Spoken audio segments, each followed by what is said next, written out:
নমস্কাৰ, মই নীলম গোপিত। আজি আমাৰ মাজত আছে বিশিষ্ট সক্ৰিয় সমাজকৰ্মী, বৃহত্তৰ অসমীয়া সমাজ সাহিত্যত সংস্কৃতিৰ লগত জড়িত অসম চৰকাৰৰ জলসিঞ্চন বিভাগৰ অৱসৰপ্ৰাপ্ত অভিযন্তা মৃগেন্দ্ৰ ভাগৱতী দেৱ আজি আমাৰ মাজত আছে আৰু আজি মই তেখেতৰ পৰা কিছুমান কথা জানিব বিচাৰিছোঁ। ছাৰ,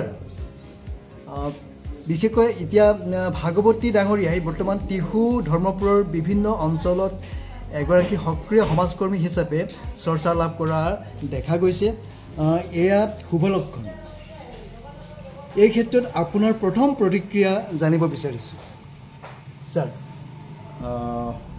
মোৰ ঘৰ এনে টিহুত, হয়, মাটিবাত মোৰ জন্ম আৰু সৰুৰে পৰা মই সমাজৰ বিভিন্ন কামৰ লগত জড়িত আৰু টিহু ধৰ্মপুৰ এৰিয়াত এই অঞ্চলত মই মানুহখিনিৰ মাজে মাজে ঘূৰি আছোঁ, মানুহখিনিৰ মাজত সোমাইছোঁ, তেওঁলোকৰ অভাৱ অভিযোগবিলাক বুজাৰ চেষ্টা কৰিছোঁ আৰু মানুহখিনিৰ পৰা যথেষ্ট সঁহাৰি পাইছোঁ। কিন্তু এইখিনিত যদি কিবা মোক লৈ বিশেষ চৰ্চা হৈছে, এইটোতো খুব আনন্দৰ কথা, গৌৰৱৰ কথা। গতিকে মানুহখিনিৰ মাজত সোমাই মানুহখিনিৰ অভাৱখিনি দাঙি ধৰাটোৱে মোৰ মেইন উদ্দেশ্য আৰু কেনেকৈ সেইখিনি সমাধান কৰিব পাৰি তাকে চিন্তা চৰ্চা কৰিব লাগিব। আপুনি ৰাষ্ট্ৰীয় স্বয়ংসেৱক সংঘৰ এগৰাকী সেৱক হিচাপে সংঘৰ নীতি আদৰ্শ অনুপ্ৰাণিত ব্যক্তি। আপুনি ৰাষ্ট্ৰীয় একতা, দেশৰ প্ৰতি কেনেধৰণৰ দায়বদ্ধতা কামনা কৰে? আপুনি চাওক, মই এজন স্বয়ংসেৱক, হয়, আৰু মই দেশ এখন গঠন হ'ব লাগিলে এজন দেশৰ সুনাগৰিক হিচাপে যিখিনি কৰ্তব্য, সেই কৰ্তব্যখিনি পালন কৰাটো আমাৰ প্ৰত্যেকৰে দায়িত্ব। আৰু চব ক্ষেত্ৰতে দেখিব লাগিব যে আমাৰ দেশখন প্ৰথম আগত, তাৰপিছত দল, তাৰপিছতহে ব্যক্তি। এই বস্তুটোক যদি আমি যদি আমাৰ নিজস্ব ভাৱ হিচাপত লৈ আমি আগবাঢ়োঁ, তেতিয়াহ'লে দেশত ডেফিনেটলি উন্নতি হ'ব। ঠিক আছে। আপুনি ৰাষ্ট্ৰীয় ৰাজনৈতিক দল বিজেপিৰ এগৰাকী নিষ্ঠাৱান কৰ্মী। আগন্তুক অসম বিধানসভাৰ নিৰ্বাচনত প্ৰতিদ্বন্দ্বিতা কৰাৰ প্ৰস্তুতি কেনে পৰ্যায়ত চলিছে?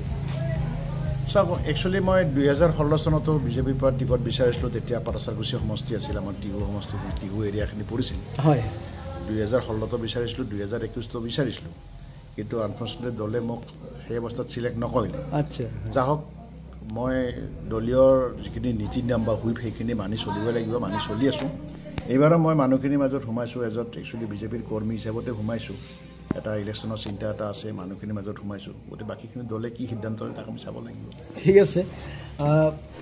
তাৰপাছত আহিল সাম্প্ৰতিক সময়লৈকে অসমত বিজেপিৰ স্থিতি কেনে পৰ্যায়ত আছে বুলি আপুনি ভাবে?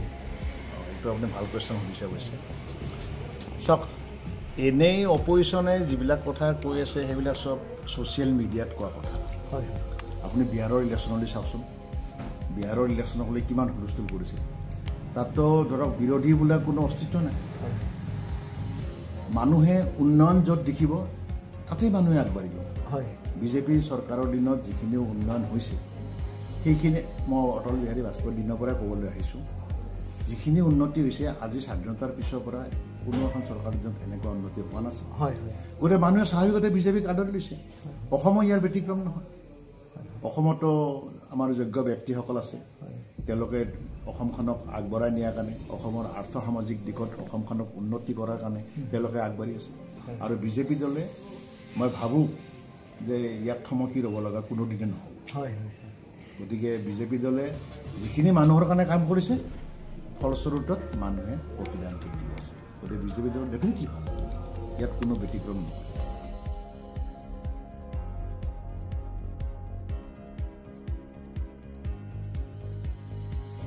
এটা কথা মই সুধিব বিচাৰিছোঁ, বৰ্তমান এতিয়া আমি নলবাৰী টিহু, আপোনাৰ যিটো জেগা, জন্মস্থান, তাতে আমি আছোঁ।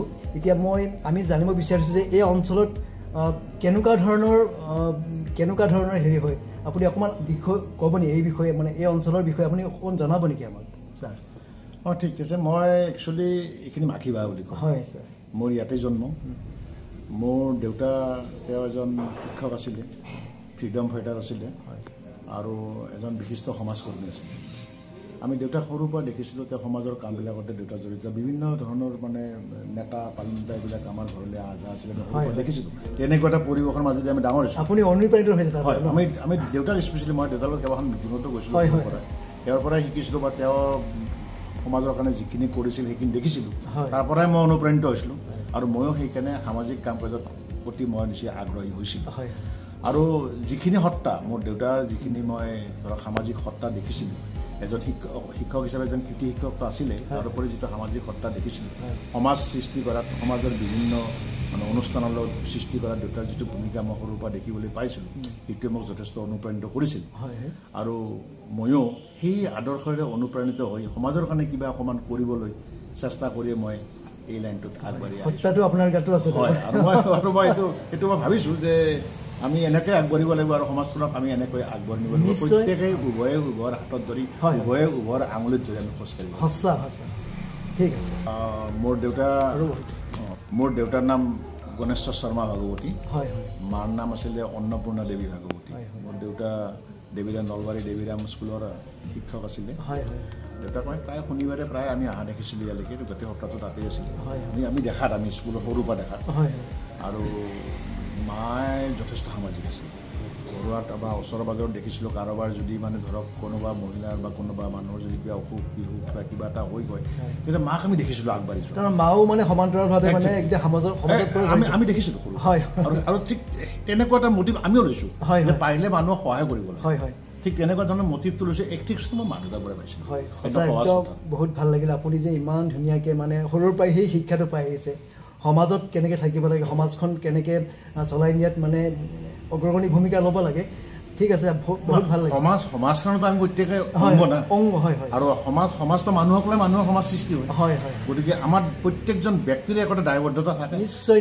তেনেকুৱা দায়বদ্ধতা দি আমি আগবাঢ়ি বঢ়িয়া ভাল লাগে 2016ত আপুনি বিজেপিৰ টিকেট নেপালে তথাপি আপুনি যে এই বিজেপি দলত এতিয়াও যে আপুনি লাগি আছে তাৰ কিবা কাৰণ আছে নেকি চাওক মই আপোনাক এটা কথা কওঁ ৰাজনীতি বস্তুটো এনেকুৱা নহয় আচলতে যে মই টিকটটো নাপালোঁ কাৰণে মই এৰি গৈ বেলেগ এটা দললৈ যাম তাৰমানে কি সেই দলটোৰ প্ৰতি তেওঁৰ নিষ্ঠা নাই মই এই দলৰ আদৰ্শৰ প্ৰতি অনুপ্ৰাণিত হৈ দলত আহিছিলোঁ অটল বিহাৰী বাজপেয়ী লালকৃষ্ণ আদৱানী তেওঁলোকৰ আদৰ্শৰ দ্বাৰা অনুপ্ৰাণিত হৈয়ে মই এই দললৈকে আহিছিলোঁ গতিকে এই দলৰ প্ৰতি যিটো মোৰ দায়িত্ব বা দলৰ যিটো সিদ্ধান্তটো মানি চলাটো মোৰ অত্যন্ত জৰুৰী আৰু যদি মই সেইখিনি মানি নচলোঁ তাৰমানে কি যে মোৰ দলটোৰ প্ৰতি মোৰ কোনো আস্থা নাই গতিকে দলৰ এজন নিষ্ঠাৱান কৰ্মী হিচাপে মইতো মানিবই লাগিব মই বুলি নহয় যিকোনো মানুহে মানিব যদি কোনোবাই নামানে বা তেওঁ যদি দলৰ পৰা ওলাই গৈ যদি বেলেগ দলৰ পৰা নিৰ্দলীয় খেলে বা বেলেগ দলত জইন কৰে মইতো নাভাবোঁ যে তেওঁ দলৰ প্ৰতি তেওঁৰ কোনো আস্থা থকা বুলি সাময়িক সুবিধা লোৱাৰ কাৰণে তেওঁ দলত আহে এনেকুৱা আমি কিন্তু ৰাজনীতি দেখিছোঁ দেই